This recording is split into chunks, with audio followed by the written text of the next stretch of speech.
conecte la gente. Okay. Hola, buenos días. Vamos a esperar un poquito para ver que se conecten. Ok. Okay. Listo, ya estamos. Y tú llegas. ¿Sí? Yo me voy dejando. Sí, perfecto. Para escribir soy difícil, pero para hablar a veces me vas a tener que callar. No, está ¿Sí? muy bien. De eso se trata.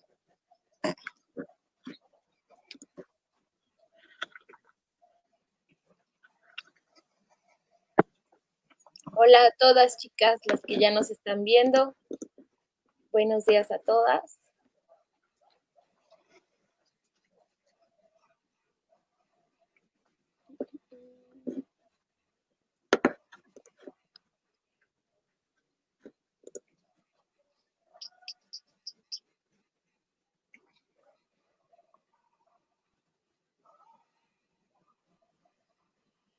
Ok, vamos a empezar.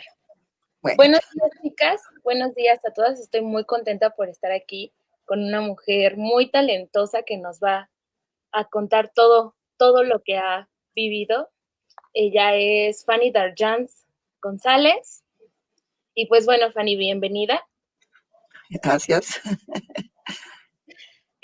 Voy a leer tu semblanza. Fanny Darjans se ha desarrollado como bailarina y maestra de danza. Ha trabajado como psicoterapeuta. Psicoterapeuta. Aprendió de feminismo de varias generaciones de maestras y en la danza del vivir se asumió como feminista y danzante. Es amante de tejer redes entre mujeres y crear movimientos. También es orgullosa mamá de Anaís Abreu, Abreu, sí. escritora, poeta, editora de La Diéresis, actual fotógrafa y feminista. Fanny, muchas gracias, de verdad, gracias por permitirnos hacer esto y yo sé que esta charla va a ser muy, muy interesante. Ok. A partir de esto, Fanny, cuéntanos, ¿quién es Fanny este 2020? ¿A qué se dedica la mayor parte del tiempo? ¿Qué le gusta? ¿Cómo te sientes en esta época de pandemia y de crisis mundial? Bueno, quisiera empezar diciendo que estoy muy agradecida con el Círculo Literario porque me obliga a hacer cosas que por diferentes razones de mi vida me he ido alejando, ¿no? Haciendo más íntima mi vida, mi ser y hacer, ¿no? Y ha sido muy divertido estar pensando en este encuentro, en esta charla, porque me empecé a preguntar realmente cuando Marisabel, que me invitó, me dijo que la primera pregunta sería quién soy o quién estoy siendo, ¿no? En este 2020 y con pandemia y crisis nacional y crisis internacional. Y entonces fue toda una reflexión tanto de mi estar siendo aquí y ahora, con mi estar siendo históricamente, y de repente también quién estoy queriendo ser para, para pospandemia, ¿no? Porque yo creo que en el movimiento, en muchas danzas rituales, por ejemplo, la prehispánica, ¿no? Que danzas en ese ir en el tiempo, por eso amo la danza, porque te permite ir y venir en el tiempo, digamos, espacial. La danza es un espacio muy enriquecedor si lo aprendes a vivir así, como un espacio de ir y venir, porque en la danza tú te haces de un espacio que se vuelve un espacio de alguna manera ritual, en donde tú te tienes que desplazar con todos tus sentidos en un estar aquí, ahora, y al mismo tiempo hacia adelante, hacia atrás, hacia los lados, girar en ese universo. Es un gran aprendizaje de vida, digamos, si ves la danza como eso, como un aprendizaje de vida. Entonces, en este estar siendo aquí ahora, pues sigo siendo esa todo. esa mujer que se desplaza, que se mueve, ya no en espacios escénicos, digamos, pero sí en espacios rituales, espacios profundos de mi estar siendo.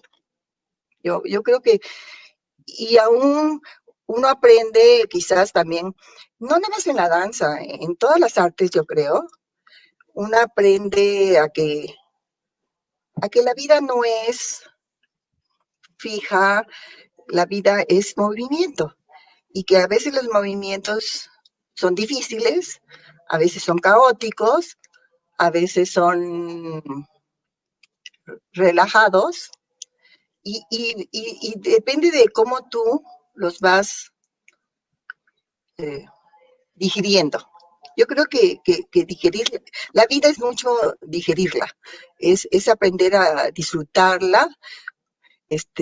Yo me acuerdo y me viene siempre esta imagen de una película de creo que es basada en una novela de esta escritora de África Mía, ¿no? En donde sale el negrito pegando de gritos y diciendo, Dios está hablando porque están incendiándose los cafetales, ¿no? Que va a ser realmente el final de su cierre en África de la DENI, ¿no?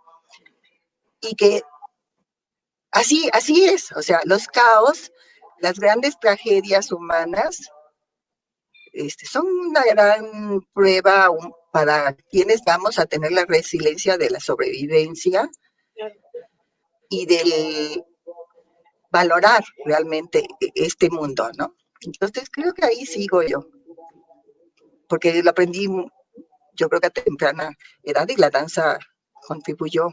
Y luego, bueno, la psicoterapia, el feminismo, todo lo que me ha ido, ¿no? Enriqueciendo. Nos cuentas Entonces, que bailarina y maestra de danza, ¿verdad? ¿Quieres continuar? no, tú. Bueno, Entonces, ¿cómo nos empecé? que fuiste bailarina y maestra. Entonces, ¿cómo llegó la danza a tu vida? ¿Cómo empezaste y decidiste que te querías dedicar a eso? Bueno, también estuve reflexionando en esa parte de mi vida, ¿no? Porque fue muy temprano. Yo realmente puedo decirte que empecé la danza a los 5 años, en una provincia que es Campeche. Yo decía, era muy pequeña, pero mi mundo además, por ser mujer, y, y era un mundo muy pequeño, más pequeño todavía. Llegó una maestra que era yucateca, se había casado con un campechano y abrió su escuelita de danza en su casa. Ahí empecé yo, cuando ella empezó igual. Y era una mujer que también, la danza en esas épocas era muy difícil, siempre en todas las épocas ha sido difícil y en México más, ¿no? Pero ella pues había decidido ya que bailar no era su carrera, de ser la gran bailarina, ¿no? A nivel, pues no sé si nacional o internacional, o lo que cualquiera podría aspirar como el gran éxito, ¿no? Y sin embargo había sido formada aquí en México en Bellas Artes, en una época que también debe haber sido como los 50 y que todavía permanecía esta idea de que la danza no se separaba por ramas, ¿no? Cuando tú estudiabas danza, sí la técnica básica que ella manejaba era clásico, entonces pues por supuesto que fueran puntas y todas esas cosas de europeo. Y luego era danzas regionales, no se llamaba folclore también, todavía no se había instituido el concepto folclore como un concepto dentro de la estructura, se llamaban danzas regionales y danzas internacionales. Cualquier cosa que esto fuera danzas internacionales, porque de repente había tap, había danzas rusas, o sea, era como muy, danzas españolas, era muy variado danzas internacionales, ¿no? Cualquier cosa que ella, porque además en Campeche habían y siguen habiendo carnavales. Entonces, uno de los objetivos, aparte de que eran como 2 entrenamientos, digamos, porque uno iba a ser para las presentaciones de carnaval y las otras iban a ser para presentaciones de fin de año, ¿no? De esos cursos de danza que ella llevaba. Entonces, desde mis inicios, te digo, y a mí me encantaba, porque era mi pasión, ¿no? bueno, yo tenía dos pasiones en la infancia, en realidad, y creo que siguen ahí de alguna manera. La danza, en donde yo ponía música de los pocos discos que habían en mi casa, que era Beethoven, entonces me ponía a improvisar, ¿no? Con lo que encontraba. Y entonces yo improvisaba en la sala de mi casa, muy libre, más allá de las técnicas que en la escuela me iban colocando. Y luego, la otra pasión fueron siempre los libros. O sea, fui una lectora, pero enloquecida. O sea, yo cuánto libro, revista, Marcela decía que de repente nuestra generación se alimentó mucho de los cómics, ¿no? Porque pues era parte de lo que llegaba, sobre todo a todo el país. Entonces, en mi casa no lo sabían, pero tenía amigas que sus papás le compraban todos, entonces yo, porque era una época que, también en Campeche que podías entrar a casa de todas tus amigas, casi casi jalando un cordoncito. A veces yo ni decía buenos días, entraba directo a donde estaban los cómics a leer, ¿no? Y así, con mis amigas, con todas, yo a donde iba a buscar. Y hasta la fecha lo hago, ¿eh? O sea, para mí, las revistas, los libros, ahora, ¿no? Las redes, leer sigue siendo una de mis grandes pasiones, igual que la danza. Entonces, así empecé, digamos, eso fue el inicio. Luego, por lo mismo de que no buscabas en la danza, porque no era como lo que se te alimentaba, el ser una profesional. En ese entonces mi maestra ni siquiera estaba formando una idea clara de que iba a tener alumnas que después podían ser maestras. Hoy en día sí, es una de las academias más importantes de Campeche, en donde sí ella está formando ya, ella y ya las maestras que ella formó, están formando, incluso invitan gente de Cuba, han hecho un vínculo y de otros lados, a que vengan a dar cursos y clases en Campeche. Entonces ya lo han ido profesionalizando. Pero en ese entonces no era esa búsqueda. Entonces, digamos que ya en la adolescencia paré un rato con la danza en ese sentido y regreso cuando vuelvo a Campeche a los 19, 20 años, eh, entro por primera vez a una maestra francesa que llega y que me da la posibilidad de conocer por primera vez lo que ella había construido como danza moderna, ¿no?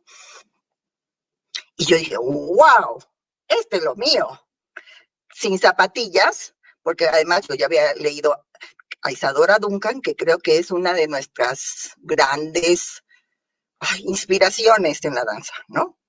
Porque Isadora Duncan se libera de las zapatillas y eso para nosotras, las que veníamos del clásico, era así como ¡ah! ¡Ah! ¿No? Y se libera de la vida. En realidad, si habláramos de estas ancestras que no les podemos llamar exactamente feministas, porque ese concepto tampoco existía en principios de siglo, pero que son las que empiezan a romper, digamos, para construir esas mujeres que podíamos ser libres, que podíamos pensar por nosotras mismas, desear por nosotras mismas, liberarnos de, ¿no? Y vivir otras vidas. Entonces, creo que la mayoría de las bailarinas, sobre todo la que nos fuimos hacia el área más de contemporáneo, no sé, hay gente que todavía, mujeres que todavía se quedan en el clásico, pero creo que sí, Isadora sigue siendo nuestra gran, así, ancestra, ¿no? Entonces, creo que por ahí fue. Y bueno, lo había dejado, empecé en Campeche a conocer un poco más de las personas que manejaban un poco de danza contemporánea. Había otra maestra que conocía de Graham, que igual había tomado como algunas herramientas, porque, pues te digo, Campeche no era un mundo, sí con gancias de cultura, pero no con las herramientas suficientes, ¿no? Conocí el Graham, trabajé pues básicamente la esencia. Siempre busqué como la esencia de las técnicas, de lo que iba aprendiendo, ¿no? Claro. Después conocí a un hombre de teatro que también fue muy importante en mi vida. Era un maestro suizo que también había llegado a la Casa de Cultura de Campeche y creo que es el que me abre una parte que yo también sentía un poco perdida por esta etapa que nos ciñe, ¿no? En nuestras experiencias, que era el desarrollo y volver a la improvisación y a la imaginación, y tenía técnicas que ya se estaban desarrollando en Suiza, un poco de psicoteatro, y ahí yo volví a sentir que recuperaba esa parte mía, ¿no? De la improvisación, ¿no? Y entonces, trabajé un rato en teatro, no era como lo mío, porque eso aunque me gusta hablar mucho, a la hora del espacio escénico teatral, pues yo me proponía y también me ofrecía que hiciera más cuestiones corporales que cuestiones de uso verbal, ¿no? Pero lo disfruté muchísimo, muchísimo, y era muy divertido y empecé a explorar estas técnicas, ¿no? Me vengo a México a vivir, que no era así, esas cosas de uno que siga a los hombres, ¿no? Y entonces me vengo a México a vivir, y ya aquí en México, pues igual era muy difícil económicamente y por dónde me iba y qué hacía. Y nos ofrecieron un trabajo al papá de mi hija y a mí en Sinaloa. Pues me fui a Culiacán y ahí tuve la oportunidad en realidad de abrir mi primer taller de danza. ¿No? Entonces fue muy rico porque yo con todo este aprendizaje abrí el primer taller de danza en Sinaloa y usaba las técnicas que yo conocía y entre ellas también empecé a construir un método, ¿no? En donde pudiéramos ir utilizando el aprendizaje de teatro que yo había vivido, de improvisar, de encontrarte a ti misma, y fue muy rico, pero no duró mucho. Los conflictos ahí me llevaron a retornar al DF. Okay. Y cuando regresé al DF, lo que sí me sirvió muchísimo a Sinaloa es que yo soñaba con conocer una mujer que yo ya nada más, porque como te digo que andaba persiguiendo siempre los libros, y no había libros de danza. Entonces tuve la oportunidad en México de conectarme con libreros de viejo que me hicieron una búsqueda de los pocos libros que ellos encontraban de danza. Entonces me vendían libros de danza viejos que iban encontrando por aquí o por allá, ¿no? Y entre ellos estaba uno donde sí, Waldín siempre había sido como el personaje que había iniciado la danza en México y que era como una mujer para mí mítica, ¿no? Entonces en Culiacán me encontré con esa posibilidad de que, ¿cómo? Porque yo pensaba que era historia, ¿no? Y que ya Waldín pues no existía dentro del medio oficial de la danza, ¿no? Y entonces, al estar un poco antes de irme por el teatro también, me llegó una chava que me dijo que ella tenía contacto con Waldín y que Waldín estaba semi-retirada en Cuernavaca. Y me dio sus datos, ¿no? Entonces, pero yo decía, ¿cómo me acerco a una mujerón que yo veía así, ¿no? Como gigantesca. Y ¿quién le digo que soy o que estoy siendo? Pero Sinaloa me dio ese espacio como de cierta seguridad de que desde mi ser maestra, ¿no? De un taller y está queriendo construir algo como lo que ella había soñado construir en este país, entonces yo quería acercarme a ella, ¿no? Y hablar con ella. Entonces hice este contacto desde Sinaloa. Ella me ofrece así muy generosamente abrirme todos sus saberes.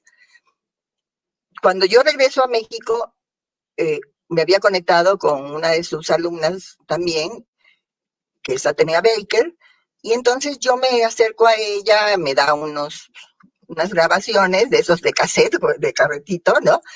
En donde ella estaba empezando a hablar de esta propuesta de ella que se asemeja a lo que yo ya estaba construyendo, ¿no? Que era crear, y que luego va a ser un libro, Waldín, muy importante, que ahora también me memoraba qué importante era ese libro, porque mucha gente no lo entiende, y ella buscaba cómo a través de ese libro sensibilizar a la gente de danza, de que la danza igual podía ser una filosofía de vida, ¿sí?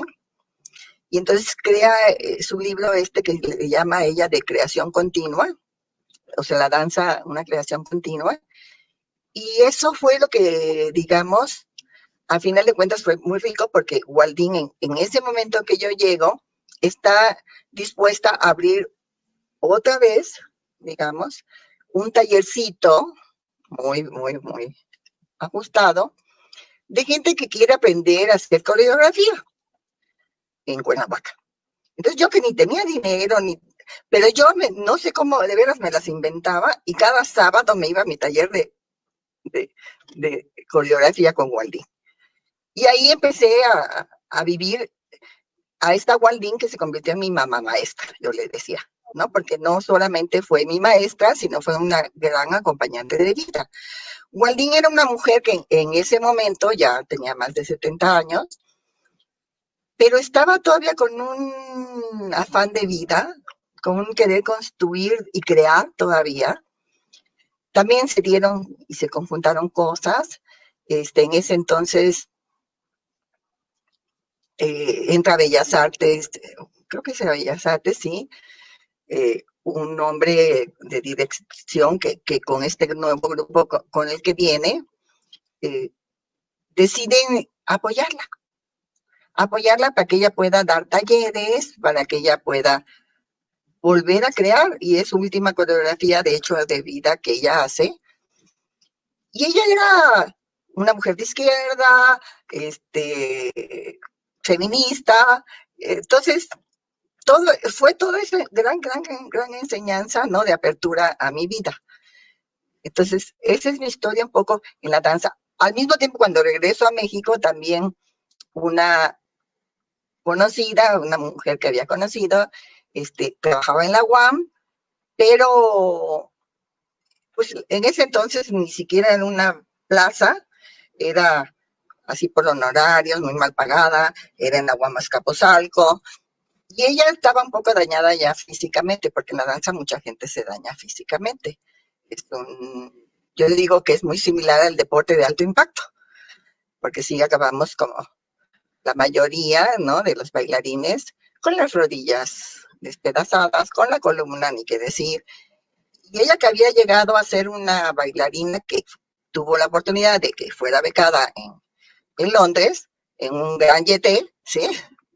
Le da una especie de infarto, azota y se acabó la carrera, ¿no? Claro. Y las bailarinas además nunca hemos, bueno, ahora creo que ya fui parte de un grupo que estaba luchando por lograr que se les diera algún tipo de seguridad social, porque la mayoría se dañaba y pues vete a tu casa y ve cómo te compones, ¿no? Sí. Entonces, sí, fue así como yo creo, ella me ofrece ese trabajo que ella quiere dejar en la UAM, yo pues estoy apenas aterrizando otra vez en la Ciudad de México y pues digo, pues sí, ¿no? Es mi deseo y mi sueño seguir en esto. Y entro y ahí otra vez retomo mis talleres, y voy también teniendo que crear una metodología porque la UAM era trimestral, ¿sí? Era con alumnos que algunos habían hecho algún tipo de danza, ¿eh? O sea, desde quien había estudiado clásico hasta quienes habían estudiado regional, o sea, que ya sí se llamaba folclore, hasta quienes habían hecho artes marciales. Yo tomaba todas las herramientas con las que me encontraba para crear, ¿no? Improvisar, construir ese mundo, pues con todos esos. Digo que yo no terminé, yo no estudié una carrera universitaria, pero estuve rodeada de universitarios y fue muy divertido, porque pues me enseñaban de todo. Porque además siempre estuve abierta a eso, a aprender, sigo abierta. Yo no hay cosa que más me guste hasta la fecha, en ese estar siendo en este 2020, que seguir aprendiendo. A mí la vida, esa es la parte que me sigue enriqueciendo y que yo sigo buscando, ¿no? ¿Cómo seguir aprendiendo? Dicen que lo más importante ahora que tenemos un problema de sistema educativo todavía peor con la pandemia, yo lo que sugiero a todo el mundo es que enseñen a los niños a disfrutar el aprender, porque con eso van a volar, a donde tengan que volar.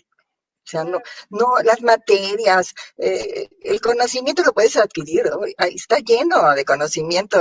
Ahora de las redes te pueden accesar todo el conocimiento universal, ¿sí? Y nosotros traemos un conocimiento universal ya interno.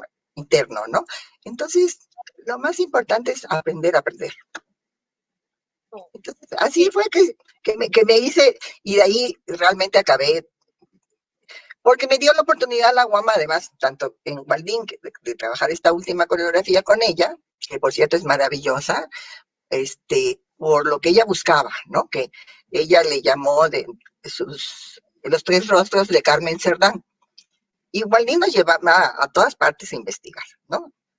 Yo construí una danza, creé una danza acompañada por ella, que también para mí fue muy importante, porque Waldín también nos hacía rascar mucho en la cultura prehispánica. O sea, nos llevaba a todo. O sea, y su sueño, al cual la acompañé, era conocer a lo de Seyurnet, que había descubierto los murales en Teotihuacán, a León Portilla, o sea, y nos llevaba, fuimos a dar un taller que fue lo primero que hice yo, ya no nada más estudiando con ella, sino trabajando, en Oaxaca, que fue intensivo, en donde pudimos usar todas nuestras técnicas habidas y por haber, y parte de eso era enseñarles, pues literatura, arte prehispánico, y que fueran a buscar sus raíces, ¿no? Entonces y entonces conocí Oaxaca, porque íbamos a los museos, íbamos a los centros, ¿no? Montalbán y Mitla, y fue todo un viaje, esas 3 semanas maravillosas en Oaxaca, ¿no? Con esos talleres, en donde de ahí luego yo retomo y en este trabajo que hizo Waldín, final de su vida, digamos, creativa, tomo esta danza de Ometeolometecutli, porque la dualidad, digamos, en el México prehispánico todavía no se había separado, el concepto de Dios principal, que era el Dios como de Nezahualcóyotl, todavía era Dios diosa, ¿sí? Los dioses empezaban como un poco, ella hacía comparativos con los griegos, ¿no? Aunque eran muy, muy mexicanos, y los dioses tampoco eran buenos o malos, o si tú te portabas bien te iban a tratar de una manera o de otra, ¿no? Sino que eran dioses más naturales, ¿no? Entonces, claro, por ejemplo, te podía dar las lluvias, pero también te podía dar los huracanes, ¿no? Y así, Ometeotl Ometecutli era este dios conceptual, digamos, en donde además también se unía la vida y la muerte. Entonces yo acabé haciendo una coreografía y como trabajaba también máscaras y entonces su hijo, que era artista plástico, había hecho unas máscaras muy padres, ¿no? Con las que trabajamos en esas, tanto talleres que ella daba como las coreografías que acabamos haciendo, pues yo elegí una máscara que me acompañó por más de 10 años y que luego algunas alumnas mías retomaron, ¿no? Que era esta máscara de la vida y la muerte, en donde lo vivías como una integralidad, como una transición permanente, ¿no? En este ser nuestro. Entonces, sí, fue delicioso y súper enriquecedor en mi vida. También Waldín era amiga, y se reunían, ¿no? Con Graciela Hierro, con Dasha, que era psicoterapeuta, Gestalt, con Silvia Marcos, o sea, con muchas mujeres, Celia, ¿sí? Que era una también psicóloga que trabajaba también con todo este rollo del feminismo y que estudiaban. Por ejemplo, yo a partir de ellas conocí a María Zambrano, por ejemplo, ¿no? Y a todas las feministas que ellas iban como compartiendo de su vida, ¿no? Entonces, así se fue como integrando las redes de mi propia vida, ¿no? ¿Qué impacto tuvo la danza en tu vida y cómo pasas a la psicoterapeuta, a la psicoterapia? Bueno, de esos talleres de Oaxaca, ¿no? Como metíamos de todo, y luego sensibilizábamos, de repente se nos destapaban cada cosas, ¿no? Que incluso era cómo manejamos esto, ¿no? Y cómo logramos que este caos de repente que surgía, ¿no? Cuando se destapaban, porque en las raíces profundas de México hay mucho dolor y al mismo tiempo hay esta necesidad de la recuperación de su historia, ¿no? Entonces, habíamos encontrado ahí en Oaxaca un libro de conjuros, y claro, y jugábamos con los conjuros, pero nosotros estábamos jugando creativamente y de repente nos sucedían cosas de desdoblamientos de personas, ¿no? Y ahora, ¿cómo compongo esto, no? Que ya se me destapó. Las partes nos angustiaban un poco, no nada más a mí, también a la otra compañera, que nos metíamos a estas cosas medio psicodramáticas o psicodanza que ya estábamos construyendo. Y entonces yo me quedé, una noche, por ejemplo, que sí pasó esto de los conjuros y todo, tanto ella como yo tuvimos pesadillas, ¿no? Y de que la gente, pues no la podíamos nosotros como controlar o como darle la salida que sí logramos darle. Y entonces me había quedado con esa sensación cuando en la UAM Xochimilco se abrió ni siquiera se llamaba diplomado, porque yo en ese entonces, lo que te digo, como que siempre he ido a la vanguardia de los movimientos. Y entonces habían abierto gente que luego creó el primer diplomado de terapia psicocorporal en la UAM Xochimilco, que en ese entonces no se llamaba diplomado, eran cursos con distintas técnicas, ¿no? Porque la terapia psicocorporal es muy amplia y tiene como una variante, digamos, de ramificaciones. Y en ese entonces, pues había de todo, ¿no? Desde que se retomaba realmente al Wilhelm Reich hasta con la vegetoterapia, que todavía era lo primario de Wilhelm Reich, había psicodanza, había psicodrama, sueños, mitos, o sea, todo un poco lo que yo había de alguna manera explorado sin total conocimiento de lo que estaba yo manejando, ¿no? Entonces así llegué a las terapias, ¿no? Desde la terapia psicocorporal, que fue intensísimo, que también me movió la vida y el mundo y creó un caos en mi vida, ¿no? Pero que me fue como poco a poco aclarando qué eran esas fuerzas, ¿no? De energía creadora que se destapaban cuando tú entrabas dentro de ellas. Y que entonces pues me daba ciertas herramientas para no sentirme tan asustada, porque realmente esa vez en Oaxaca, pues para tener pesadillas era porque nos habíamos asustado, ¿no?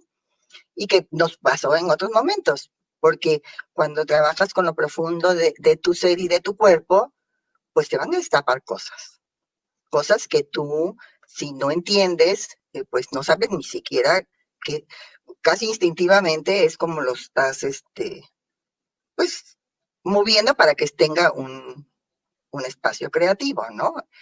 Que era lo que se buscaba en la danza. Y entonces así llegué a la psicoterapia y de ahí pues ya me fui pues conociendo la gestal, conociendo otras técnicas, ¿no? Terapéuticas, sí. ¿Cuánto tiempo te dedicaste a la psicoterapia? ¿Y qué fue lo que más te gustó de ese quehacer? Mira, es muy raro también porque yo he tratado de recordar, bueno, te estoy hablando que cuando entré a esta experiencia de psicocorporal, fue en el 86, posterior al terremoto, ¿no? De aquí, que fue fuertísimo. Y entonces, y que también nos movió, o sea, nos movió terriblemente todo, ¿no? Y entonces, en el 86, que es cuando entro, ahí empiezo como a conocer, a saber, a preguntarme. Yo ya tenía el taller en la UAM y siempre he dicho que mis pobres alumnos siempre fueron mis conejillos de indias, porque todo lo que yo aprendía luego lo venía a experimentar acá, ¿verdad? Y entonces, ahí empiezo con otros saberes, pero no profesionalmente. En realidad es hasta como los 90s que, digamos, una exalumna mía me invita, porque ya su grupo había trabajado un taller de terapia psicocorporal, y en un grupo también feminista, que en el espacio, ¿no? De las feministas habían encontrado este espacio para trabajar este grupo de mujeres con esta experiencia. Y yo le digo, bueno, pues pues sí, yo también puedo dárselos, ¿no? Porque la persona que se había empezado a introducir, se había ido a vivir a Chihuahua y entonces yo entro en este taller, ¿no? Que podríamos decir era una especie de terapia psicocorporal muy enfocada con mis técnicas que yo ya trabajaba. Y así empiezo mi primer taller de psicoterapia. De ahí voy construyendo otros vínculos, otras relaciones, ¿no? Me doy cuenta en algunos determinados momentos cuando lo que brota son abusos sexuales, incestos, una serie de experiencias muy intensas y muy fuertes, que no me era suficiente con el espacio en los talleres y que yo acababa a veces llevando a mi casa, ¿no? A algunas personas que necesitaban más contención. Claro. Entonces me doy cuenta que sí necesito un espacio terapéutico y me uno con otra persona que ya ella es de Gestalt y que en algún momento yo trabajo personalmente con ella como terapeuta y me invita, digamos, a que hay un espacio que podría yo compartir, que están buscando gente para que tú, pues para mantener el espacio, porque pues había que pagar una renta y eso. Y entonces ahí empiezo yo con mi primer, digamos, que suena raro, pero es real. Sí creo que es el cliente, ¿no? Es la persona que quiere que tú la acompañes en su crecimiento personal. Y curiosamente mi primer cliente, mi primera persona que se acerca a trabajar conmigo, es un hombre, ¿no? Y fue muy divertido porque era un hombre con toda una conflictiva que me ayuda en realidad a empezar en un espacio así.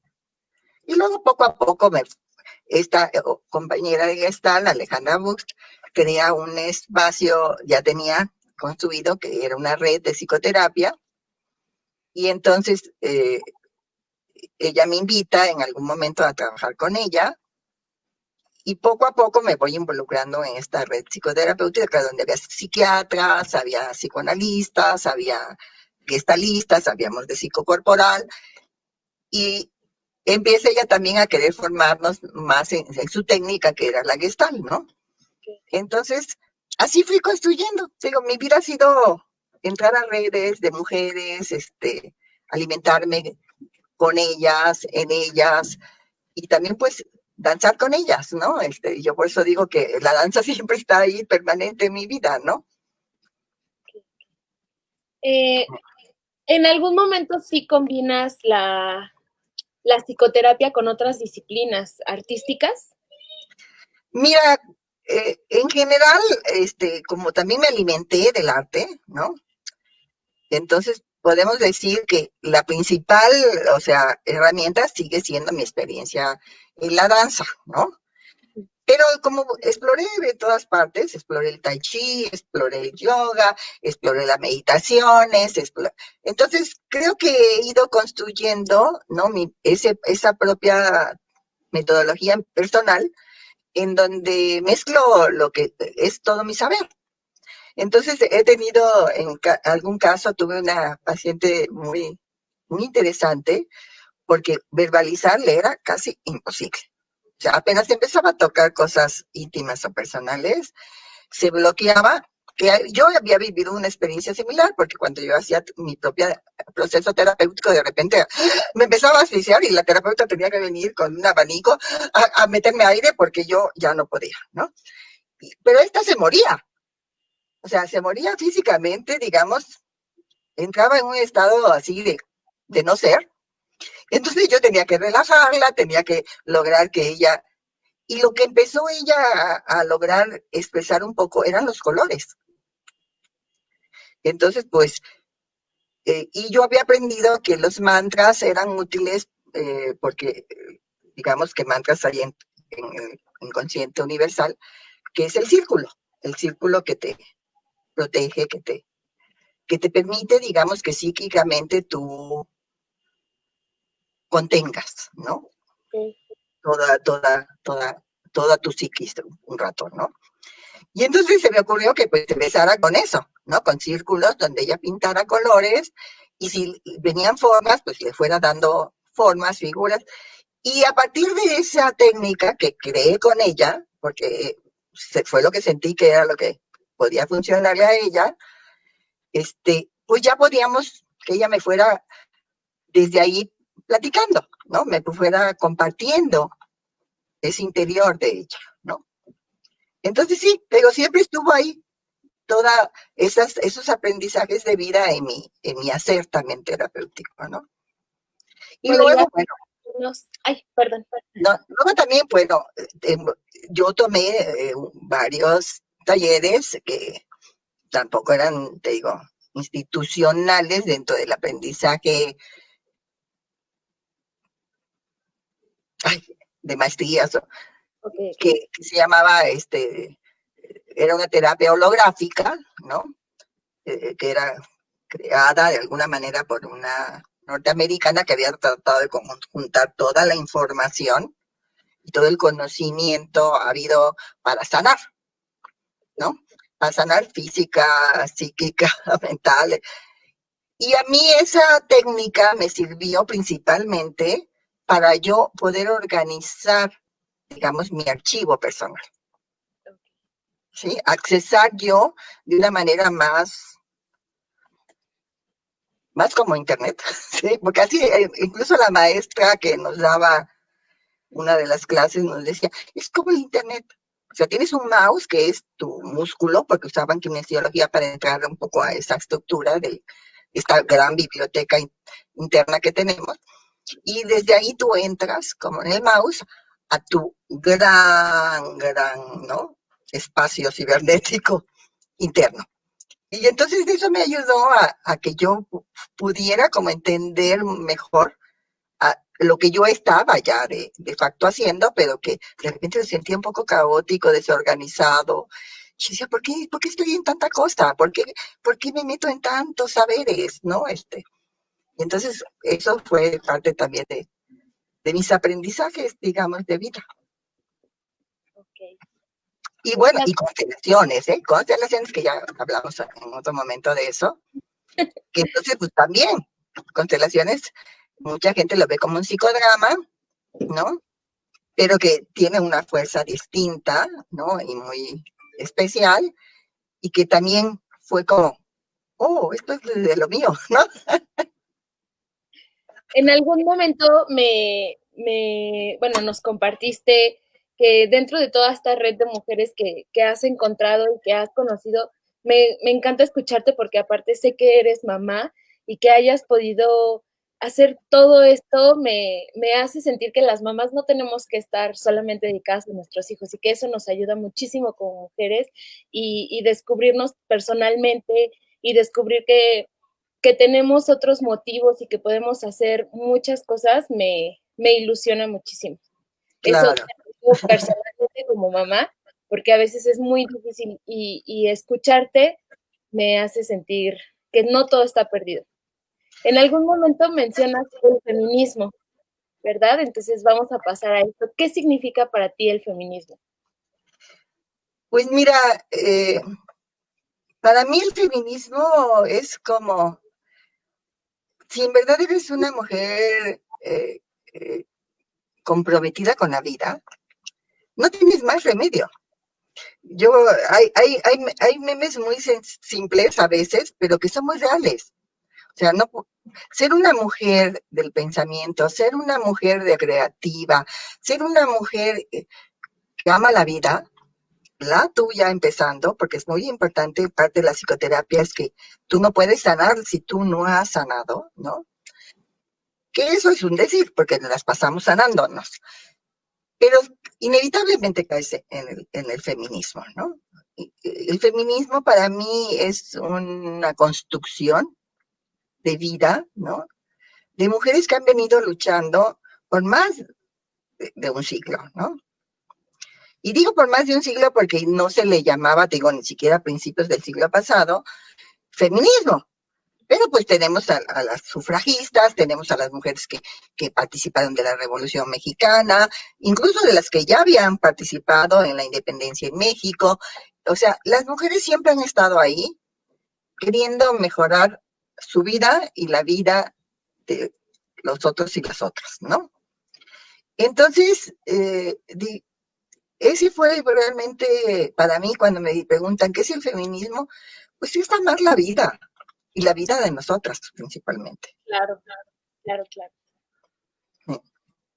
Sí, ¿Cómo es te así de feminista? simple, Así, tal cual. tal cual.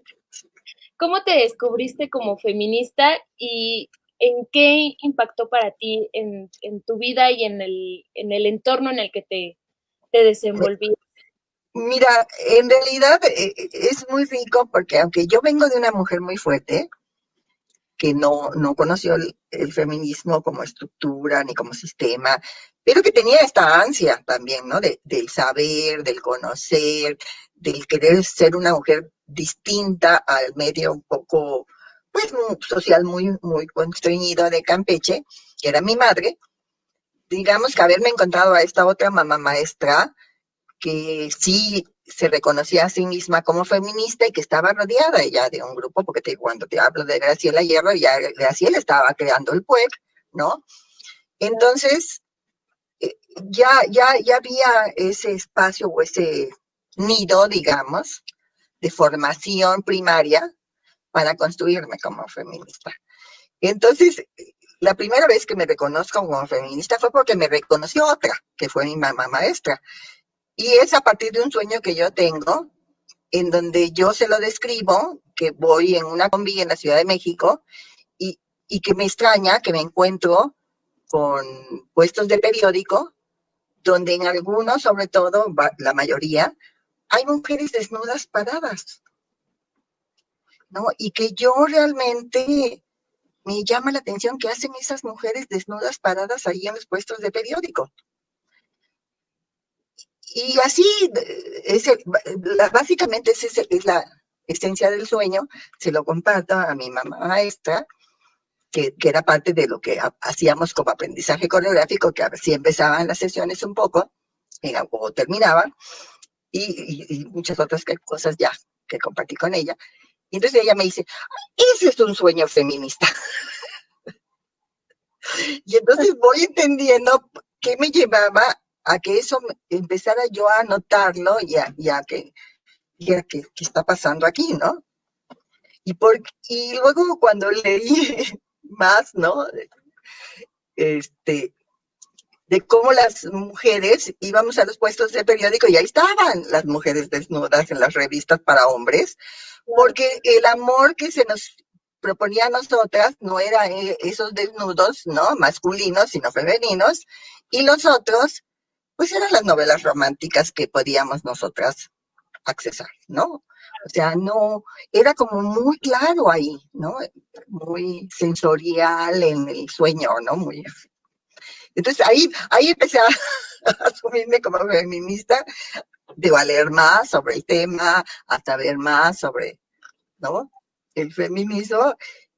Y bueno, la vida me fue llevando a grupos, ¿no? De mujeres que ya trabajaban un poco más la temática, alrededor también de Waldín, habían doctoras, estaba, ay, ahorita no recuerdo, sí, sí, no, al rato me acuerdo, pero era este grupo primero que formó Betsy Collins y que eh, varias mujeres se fueron, digamos, uniendo en términos de la salud para las mujeres, estaba una mujer sociólogas que estaban trabajando con estas temáticas, mujeres que estaban empezando a querer hacer cine. Entonces, eso fue muy enriquecedor, digamos, en cuanto a mi construcción. Yo venía de la izquierda, además, ¿no? Pero la izquierda siempre tuvo este conflicto de ser una estructura todavía muy machina, ¿no? Donde las mujeres, ay, nos costaba trabajo, ¿no? Encontrar nuestra voz y, y, y entonces sí, el feminismo en eso fue muy útil, como clarificarme qué le estaba faltando a la izquierda, ¿no? Yo sigo considerándome una mujer de izquierda principalmente, pero siento que eso me llevó de alguna manera, porque también, digo, sí, las personas que me rodeaban venían un poco de ese origen, y el feminismo me acabó de definir qué le faltaba a la izquierda mexicana, ¿no? Y a la izquierda mundial. Pero sobre todo, sí, fue muy, como te digo, como me enfoqué fundamentalmente a mi país y a mi Claro. mundo, entonces, sí. ¿Quiénes han sido tus maestras feministas de la vida? Te digo, las primeras, digamos, como tal, te digo, fue mi mamá maestra Waldín, y luego las que la rodeaban, que era la Graciela, Dasha, estas mujeres como muy fuertes, ¿no? Se acabaron incluso dando igual talleres para mujeres y formando a otras, ¿no? Y después de ellas, que fue la primera generación de feministas con las que yo puedo decir que trabajo, que aprendo, encontré en esa búsqueda permanente que siempre tuve, una mujer una amiga también, etnóloga, antropóloga, este, que su tesis de licenciatura la había hecho con Marcela Lagarde, me platica de Marcela, ¿no? Y me dice que Marcela, la frase que a mí dije, esta es la que yo quiero, es que Marcela decía, hay que aprender a posponer el deseo. Y me di cuenta que la mayoría de mi generación, cuando menos, lo que hacíamos cuando teníamos un deseo y nos frustrábamos, lo matábamos de alguna manera o lo tirábamos a la basura y no le dábamos ningún espacio de construcción, ¿no? De posposición del deseo para buscarle, ¿no? Cómo llegar a él o construir. Y esa frase, dije, esta mujer me interesa, ¿no?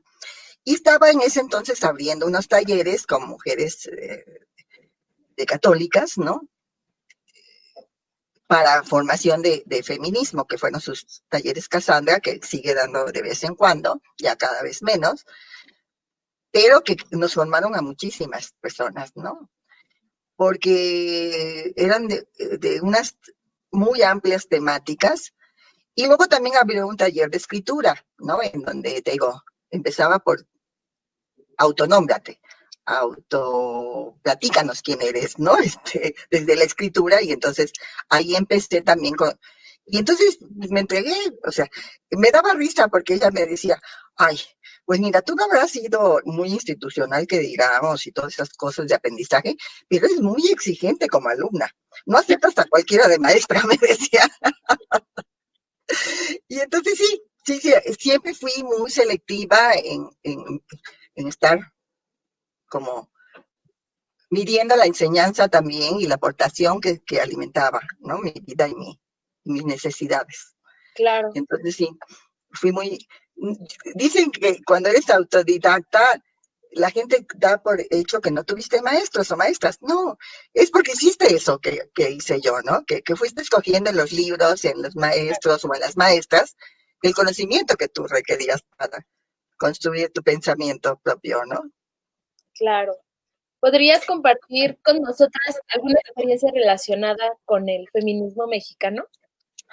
Mira, como todos los feminismos del mundo, porque cuando más leo y más me informo, hoy vivimos una crisis incluso, pero no es diferente a las crisis del mundo, no es diferente a las crisis de la izquierda, no es diferente a ninguna otra crisis, ¿no? En los movimientos. Digamos que esa es como mi vivencia de recorrer la vida.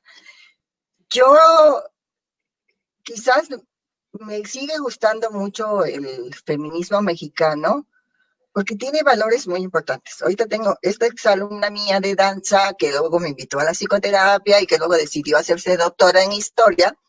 Está queriendo recuperar las voces de Graciela Hierro, de estas feministas como Marcela Lagarde, que nos hablaban ya de identidad. Yo, de hecho, en los 70s, bueno, en los 80s, porque es más o menos la época que trabajo más también con Waldín, ya la búsqueda, y es una búsqueda permanente en la cultura mexicana, que es la de construcción de nuestra identidad, ¿sí? Entonces, Waldín decía, ¿por qué mirar siempre hacia afuera? Decía que la gran riqueza de Cuba, porque ella acabó también formando ahí una escuela de danza, ¿no? Cubana de danza moderna, Y ella decía, lo más importante en cualquier país, en cualquier lugar, es que tú recojas las raíces, la esencia de tu identidad cultural, y de ahí tú construyas, ¿no? Claro, en un país ya mestizo como el nuestro, bueno, de todas maneras, la tierra y la esencia sí es una esencia que gracias a Dios no desaparecieron, ¿no? Los españoles, pero ahí están esas raíces. Y ella decía, hay que conocerlas, hay que saber de dónde vienen esas raíces para entender esta tierra y este mundo nuestro. Y de ahí entonces ibas construyendo pues, tus otras raíces, digamos, culturales, como podría ser en mi caso, la española. Mi mamá tiene como alguna raíz por ahí que también nos impulsa, que es la mora, ¿no? El darjans de francés, Entonces, ir construyendo la identidad desde ese lugar, ¿no? Profundo de tu raíz, donde tú brotas al mundo o a la vida, y de ahí, ¿no? Ir buscando tu árbol que construyes. Y entonces, esta exalumna mía, que también es muy, muy importante en mi vida y con la que sigo compartiendo los feminismos, me encanta esa búsqueda que está haciendo desde su investigación como doctora, ¿no? En historia, de recuperar nuestra riqueza de formación, digamos, profunda de nuestras identidades, ¿no? Entonces, eh, eso creo que es lo que más me sigue maravillando, ¿no? Es ese que poder seguir creciendo desde esos lugares. Porque te digo, ahora sí, o sea, te digo, yo desde cuando no había libros, ¿no? O no podías accesar a libros de danza, de psicoterapia también, igual que nos pasa todavía en el feminismo, ¿no? El último libro, porque si voy a hablar de formadoras, yo no dejo de formarme. Y entonces conocer a Laura Lecuona, a Marisabel, a esta nueva generación, ¿no? Me renueva, me abre otras partes. Yo no había leído, por ejemplo, a Gerda Lerner, y leer a Gerda Lerner es como encontrarme con otra gran maestra, ¿no? Me encanta, hay una frase de Gerda que me tiene embrujada, que es aprender a mirar el mundo con los dos ojos. ¿No? No con un ojo, con el otro, no, con los dos. Y eso te da la tridimensionalidad del espacio, eh, el cuarto o el quinta dimensión, las que tú quieras, ¿no? Entonces, sí tengo maestras jóvenes, digamos, y siempre siento que cualquier ser humano que se acerca a mí tiene algo que enseñarme. Por eso digo, cuando aprendes a aprender, a amar el saber, el conocimiento, lo sigues buscando en tu vida. Yo espero hasta el final, ¿verdad? No, claro que sí, qué bueno es seguir aprendiendo, seguir leyendo, seguir descubriendo y es muy importante este trabajo de recuperar las voces de otras mujeres. ¿Qué Sí. libro, qué lectura feminista, libro, artículo, lo que quieras, porque eres una mujer que sigue aprendiendo y que busca, no nada más en los libros, recomendarías a las mujeres que quieren iniciarse en el feminismo? Mira, yo sigo creyendo que nos encontramos con lo que nos toca encontrarnos. Así como que yo sé que la riqueza bibliográfica está ahí cada vez más amplia. El acceso no es fácil, por ejemplo, nosotras para conseguir Gerda Lerner, Laura tuvo que bucear, quién sabe por dónde, consiguió unos libros en España que mandaron a Guadalajara y de Guadalajara para acá, otras sí lograron accesar a partir de entrar directamente a España, y eran libros muy caros, o sea, digo caros porque el de Gerna nos costó en ese entonces 600 pesos, y no todo el mundo tiene los 600 pesos, ¿no? Laura hizo un trabajo muy bonito de buscar donar en algunas universidades, ¿no? En centros para mujeres, estos libros de Gerda Lerner, y así varias mujeres han tratado de ir construyendo desde esta posibilidad de accesar a todo este conocimiento, ¿no? Entonces yo decía, bueno, cuando yo leí, dije, pues la primera feminista que yo puedo decir que llegó a mi corazón y a mi vida, pues fue Isadora Duncan, ¿no? Y Mi vida, que es un libro autobiográfico de Isadora, pues es muy inspirador. Entonces yo sería de los primeros que hablo, ¿no? Y luego te digo, buscar biografías de mujeres que hicieron eso, que construyeron un mundo y una vida alternativa, ¿no? Porque muchos de los saberes de mujeres, y en eso me encanta ahora que estoy aprendiendo de con Marisabel, este rollo de las cartas, la forma en que las mujeres nos fuimos contando a nosotras, ¿no? Claro. Porque no, escribir no estaba dentro de nuestra estructura, digamos, de aprendizaje cultural muy sólido. Realmente en México, digamos que las mujeres empiezan a haber escuelas para mujeres que eran saberes, ¿no? Domésticos, básicamente. Pero bueno, algunas empiezan a escribir a fines del siglo XIX. Bueno, y Sor Juana, que es un caso excepcional, ¿no? Yo les sugiero que todo el mundo tiene en algún momento que leer algo de Sor Juana. Claro. Pero fuera de ella, ¿no? Fueron estas mujeres que empezaron a hacer revistas, periódicos, a participar en revistas, ¿no? Incluso yo ahora porque siempre hay que seguir recuperando la historia de las mujeres, ¿eh? Y de la voz de las mujeres. Yo ahora apenas me sorprendí gracias a una historiadora que me dijo cómo habían participado ellas en el movimiento de regeneración y en los primeros, digamos, revistillas, así como Carmen Cerdán, cuando yo también veía a Carmen Cerdán, uno de los personajes que fue el que me tocó a mí hacer con Waldín, era el de Carmen Cerdán como hombre. Porque Carmen Cerdán, para escribir, ¿sí? Y repartir, ¿no? Los escritos de esa época revolucionaria, se disfrazaba de hombre. Claro. Y se presentaba en sus escritos como hombre, ¿no?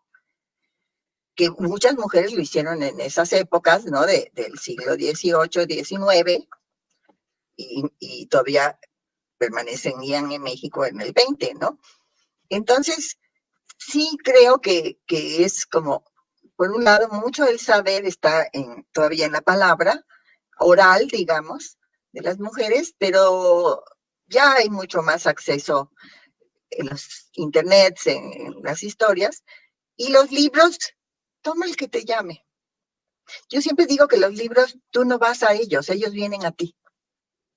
¿Sí? Cuando menos esa es mi experiencia cuando yo voy a una librería. Sí voy a veces por un libro que quiero en especial, pero de repente está ahí y me está diciendo, tómame. Yo quiero ir contigo, ¿no? Entonces sí, yo más que dar una bibliografía muy amplia, te digo, entré a María Zambrano en algún momento, pero a muchas revistas, porque era donde más encontrábamos nosotras en ese entonces el material. Ay, Marcela Lagarde tiene un tomo que ella misma se sorprende que sea tan vendido, ¿sí?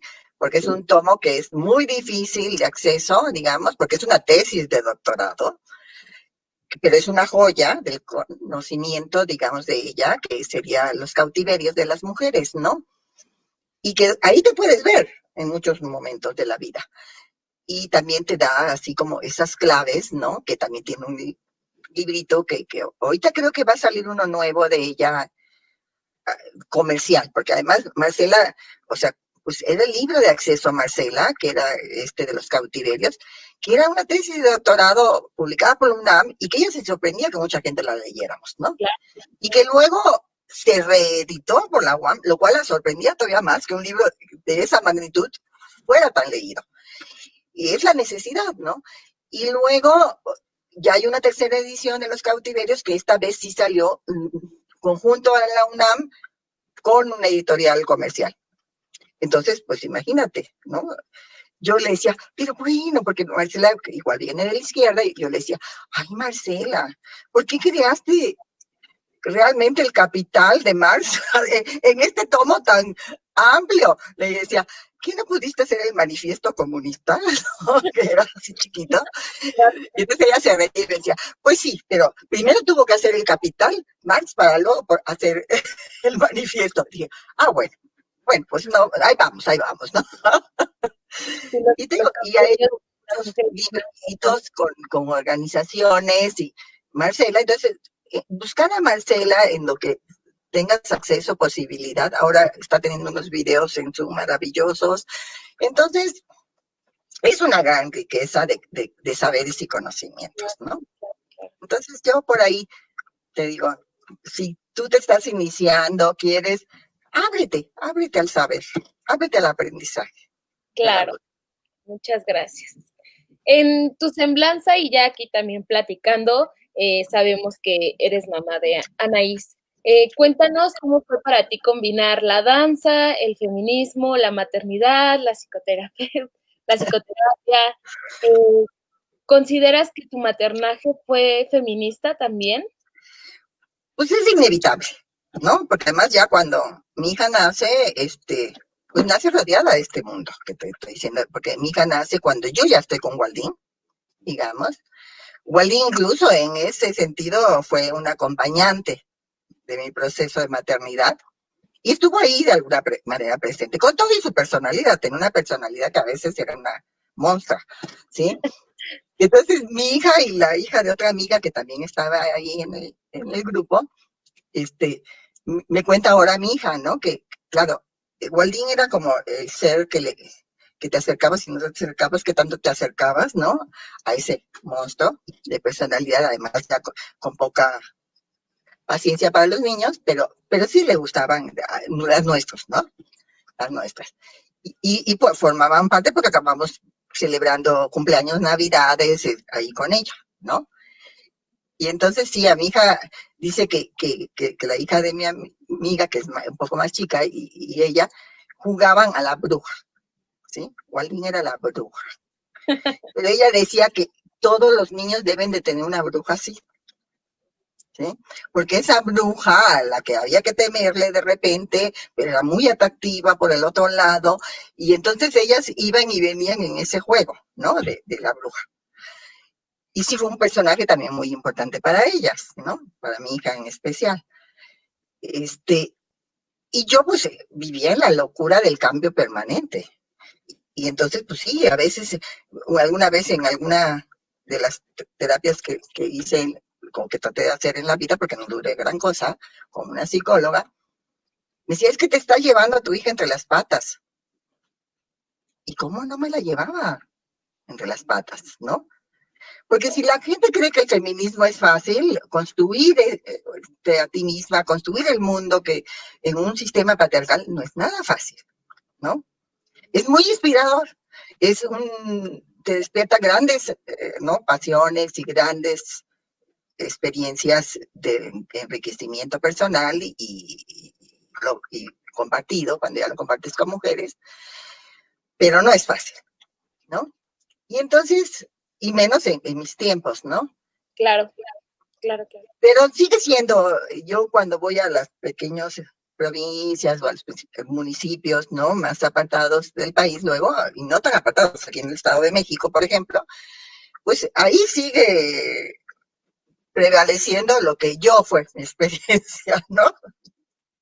Entonces, sí, yo creo que para la que no fue tampoco nada fácil este camino nuestro, porque ya no puedo decir que fue mi camino, fue el camino nuestro, el de mi hija y mío, inevitable por el aprendizaje y los cambios que fueron conllevando en mi vida, pues es mi hija, ¿no?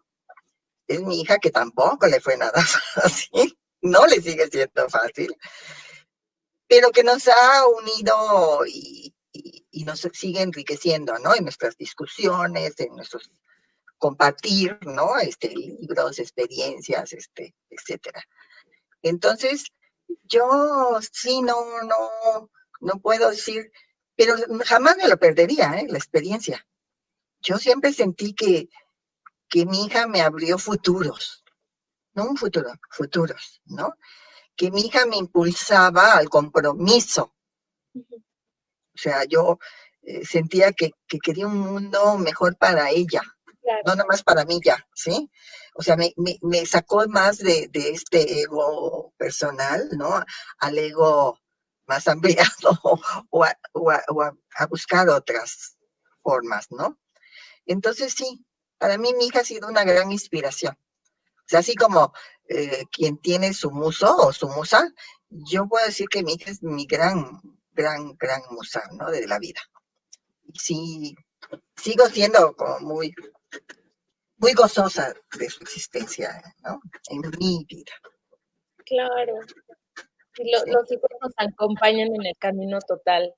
sí, con altas, con bajas, con caos, con momentos muy eróticos, hedónicos, sí, Claro. sí.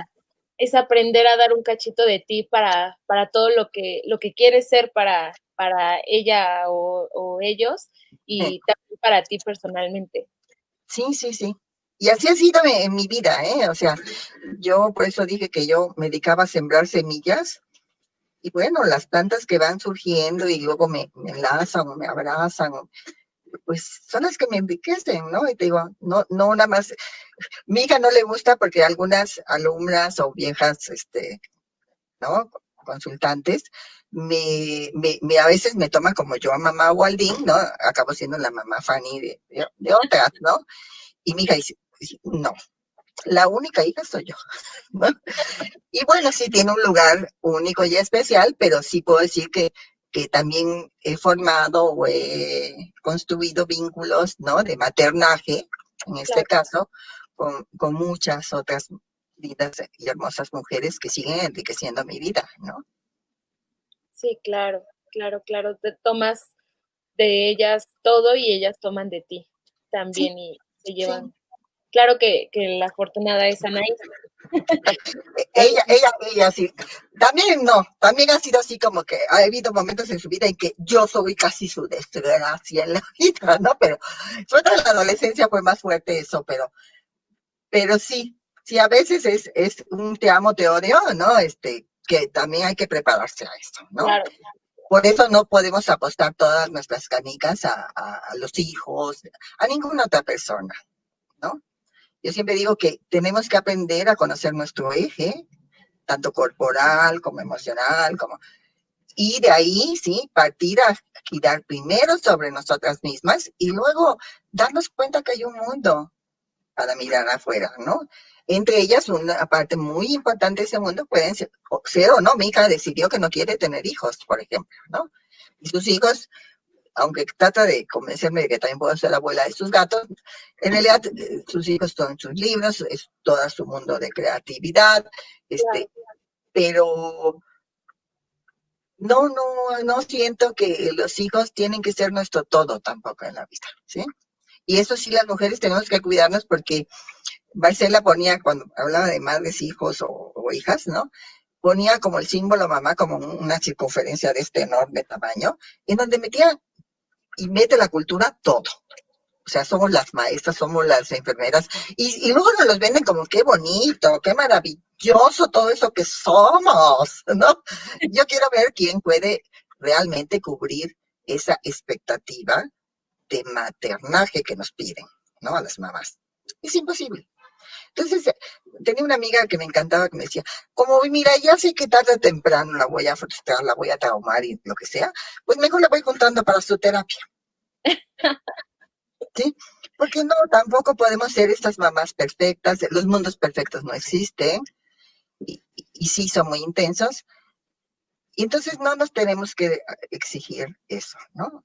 Porque además todo lo que hagamos no se compara al mundo que rodea a tu hijo o a tu hija. Y vivimos en un sistema patriarcal que permanece ahí y que seguimos soñando con que yo le digo, no va a caer, lo tenemos que tirar, ¿sí? Pero mientras lo tiramos, si tiene ya más de 3 milenios de construcción, pues no va a ser de la noche a la mañana y vamos a sembrar árboles que quizás ni veamos, Claro, ¿no?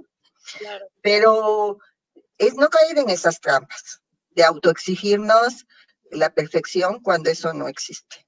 ¿Sí? Sabemos que nos vamos a equivocar, que vamos a errar, y que errar me encantó porque encontré un librito ahí maravilloso que decía, errar es andar en búsqueda de algo.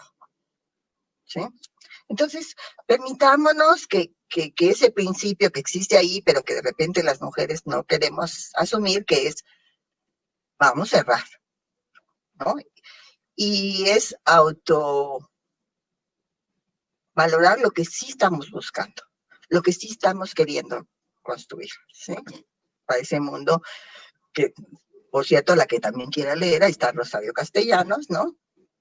Ese mundo que sí queremos, que Claro, sí deseamos, ¿no? Las mujeres desde mucho, ya, yo creo milenios incluso, porque así como que hayamos cedido esos poderes tan, o sea, cuando nos fueron arrebatando las diosas, cuando nos fueron arrebatando, y digo las diosas porque las diosas eran un personaje importante.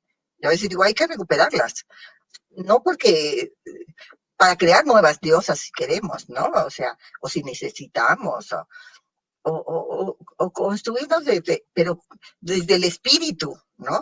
De nuestra esencia como imaginarios. Las diosas son parte de nuestra raíz, ¿no? De nuestras ancestras. exacto, exacto. Es muy importante recuperar y recuperarnos también en todas esas Sí. historias que vemos alrededor. Ay, Fanny, ha sido una charla muy bonita, de verdad. Vamos a leer todos los saludos que Ay, sí.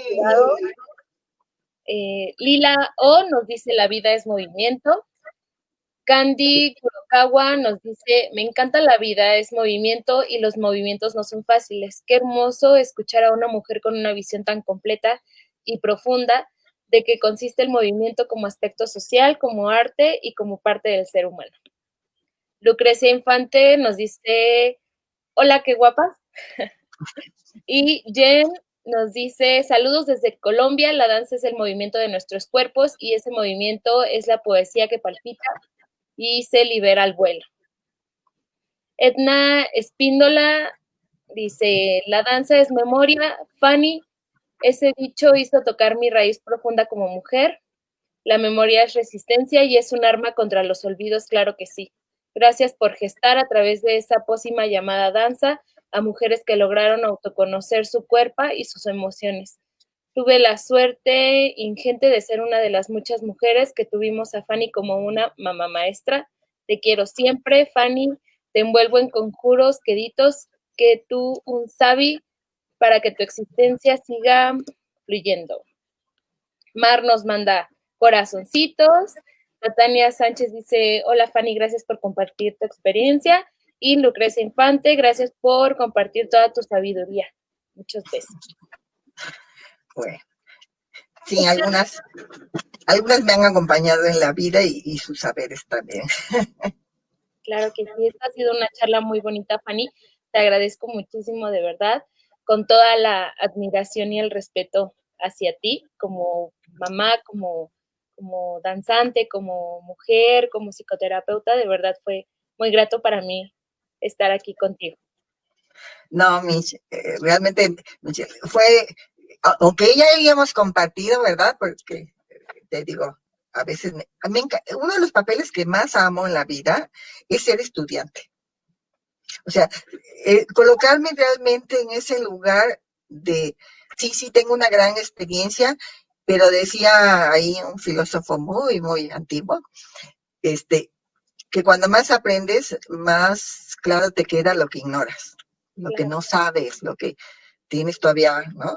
Entonces, siempre ando buscando y ahí nos encontramos y fue un placer, ¿eh? Gracias, pues, a Mar que nos conjuga y que nos conjuga, ¿no? En sus saberes y nuestros saberes. Y sí, me gustó cuando me dijo que tú eras la propuesta, ¿no? Para la entrevista, por también tu ser mamá, ¿no? Porque sé que también para ti es algo muy importante en la vida, ¿no? Entonces, sí podemos. Ser mamá no implica ser la mamá perfecta. Algún día, incluso cuando todavía estaba muy chiquita mi hija y venía ahí como con el autoflagelación, ¿no? Por algo que había seguramente errado. Y entonces decía, bueno, si fuera la mamá perfecta sería un árbol, ¿no? Fue lo que se me ocurrió como para liberarme, porque si algo sí decidí dejar realmente, ahí sí, en el rincón de la basura, ¿sí? O si podía salir como en mi edificio afuera, eran las culpas. Claro. Las culpas no nos sirven. Vamos asumiendo responsabilidades de esos errores que vamos a ir cometiendo, ¿no? ir viendo qué podemos enmendar de esos errores, que de plano incluso ya ni rascarle por ahí, porque ya es inevitable lo que se dio, y que sí, nosotros nos hemos ido convirtiendo en un árbol, nuestras hijas y nuestros hijos se van a ir convirtiendo en arbolitos, pero cada árbol va también a agarrar su propio camino, ¿no? Cuando en el último terremoto mi hija, de repente que no pudo bajar de su quinto piso y que la agarró ahí y estaba toda asustada, me contó que acabó rezando el Padre Nuestro, ¿no? Y yo, ¿el Padre Nuestro? ¿Y tú de dónde aprendiste el Padre Nuestro si ella nunca tuvo educación religiosa, ¿no? Ay, mamá, el Padre Nuestro está por todas partes. O sea, lo aprendió porque la cultura era religiosa todavía en este país y era una estructura religiosa cristiana. Entonces, pues obvio, a la hora que tuvo que agarrarse de algo ante el pinche susto, ¿no? Pues resultó que apareció Padre Nuestro. Y yo decía, qué increíble, ¿no? O sea, queda mucho más evidente y claro que no nos libramos del sistema que nos rodea, ¿no? Y que tenemos que aprender a navegar con esas contradicciones, con ese sistema que nos golpetea, que nos sigue, ¿no? Queriendo retornar. Y también saber, porque es muy importante que los derechos ganados los podemos perder en cualquier instante. Nos los pueden arrebatar. No lo profundo, no el aprendizaje más profundo de nuestro ser, pero sí esos derechos que han sido tan difíciles de obtener, el sistema patriarcal nos los puede arrebatar así de fácil, ¿no? Entonces sí necesitamos de estas redes, sí necesitamos de estas fuerzas, sí necesitamos de estas luchas que seguirán por muchos años, ¿eh? Yo no creo que así, a veces sí nos, y de veras era como en la izquierda que íbamos a tirar el capitalismo en mi juventud, ¿no? Y sí, a veces nos fortalecen, pero también es importante saber que no los vamos a tirar tan rápido ni tan fácil y que necesitamos muchísima creatividad, muchísima fuerza, ¿sí? Muchas gracias, Fanny. Espero que a todas les haya gustado muchísimo esta charla, como para mí fue increíble. De verdad, Fanny, muchas gracias. Espero que no sea la última vez que nos veamos. Una pregunta, porque sí me preguntaron algunas personas que no iban a poder accesar ahorita a las 11:30 a este horario, si iba a quedar grabada y cómo podían. Sí, va a quedar grabada, va a quedar en la página del Círculo y de todos modos lo subimos a YouTube y ahí pueden verlo las veces que quieran, cuando quieran. Entonces, Ay, gracias. Sí. De que va a quedar inmortalizado este momento, va a quedar. Te diré que hay algunos momentos de mi vida inmortalizados, ¿no? Ahora que estaba pensando, pues no es que tuviéramos muchos para inmortalizar, pero una que otra foto, alguna vez grabamos algunos videos para Canal 11, ¿no? Con Wallín. Entonces digo, algunos momentos de mi vida han quedado ahí, pero sí es importante pues contribuir un poco con nuestros granitos, ¿no? Exacto. Yo sé que esta charla para muchas también fue un despertar enorme y pues muchas gracias.